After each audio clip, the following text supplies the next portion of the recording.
जाने माने पहचाने और फर्टिलिटी बढ़ाने वाले ये सीड्स मीन्स शिवलिंगी की बीज के बारे में आज मैं वैद्य पूजा माकड़िया आपको as an Ayurveda gynaecologist Ayurveda में दर्शाए हुए अनुसार उसकी पूरी जानकारी दूंगी।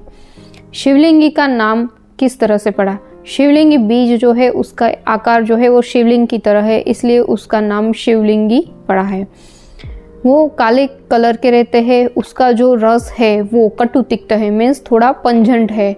उसके बाद उसके जो गुण है, प्रॉपर्टीज़ है, वो लघु वृक्ष है, मतलब वो लाइटनेस और ड्राइनेस क्रिएट करने वाले हैं। इसके बाद जो उसका वीर्य है वो उष्ण है, मतलब कि वो हॉट पोटेंसी दर्शाता है और वो शरीर में कफ को कम करता है और पित्त जो है वो बढ़ाने वाला है। इसलिए जिन लोगों को कफ दोष बढ़ा हो, गर्भाशय के आसपास भी आवरण में अगर कफ दोष बढ़ा हो तो उस कंडीशन में आपको इसका प्रयोग करना चाहिए।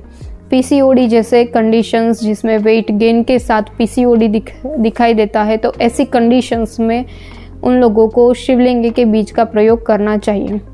हालांकि ये फीमेल फर्टिलिटी बढ़ाने के लिए बहुत ही कारगर औषधि है, लेकिन अगर उसका सही तरीके से प्रयोग किया जाए और सही मात्रा में प्रयोग किया जाए तो आपको वो असरदारक रिजल्ट्स भी देते हैं।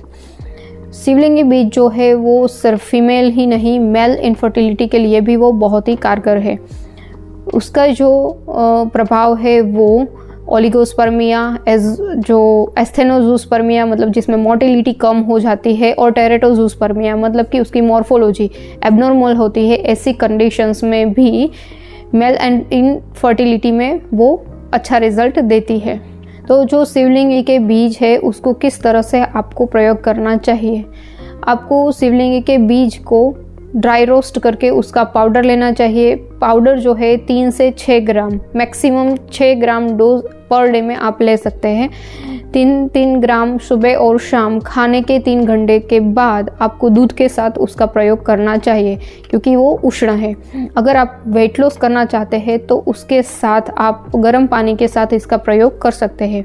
इस तरह से आपको मैक्सिमम 3 to 6 मंथ के लिए आप प्रयोग कर सकते हैं, दोनों मेल और फीमेल के लिए। ये जो शिवलिंगी बीज है वो अच्छे यूट्राइन टॉनिक है, फर्टिलिटी बूस्टर है और ओव्यूलेटरी जो साइकिल है उसको भी प्रमोट करते हैं। इस ओवरऑल वो ओवरी और यूट्राइन हेल्थ और रिप्रोडक्टिव हेल्थ को अच्छा रखता है। साथ ही में वो मेल में भी वो अफोडेसिएक मीन्स वृक्ष औषधि की तरह भी वो काम करती है। इसलिए ये जो बीज जो है किस कंडीशन में नहीं लेना चाहिए, क्योंकि ये उष्ण है। इसलिए जिन लोगों को ज़्यादा हैवी ब्लीडिंग हो या फिर 8 से 10 दिन तक ऐसे ब्लीडिंग कंटिन्यूस आता हो, उस कंडीशंस में इसका प्रयोग आपको नहीं करना चाहिए। तो जिसमें कफ दोष है उस वाली कंडीशंस में आप इसका प्रयोग कर सकते हैं, लाइक पीसीओडी है, यूट्राइन फाइब्रॉइड है, और जो कंडीशंस ओवेरियन सिस्ट है या फिर आपको हैवी ब्लीडिंग वाली जो कंडीशंस है, ऐसी रक्त और पित्त वाली कंडीशन में इसका प्रयोग नहीं करना चाहिए।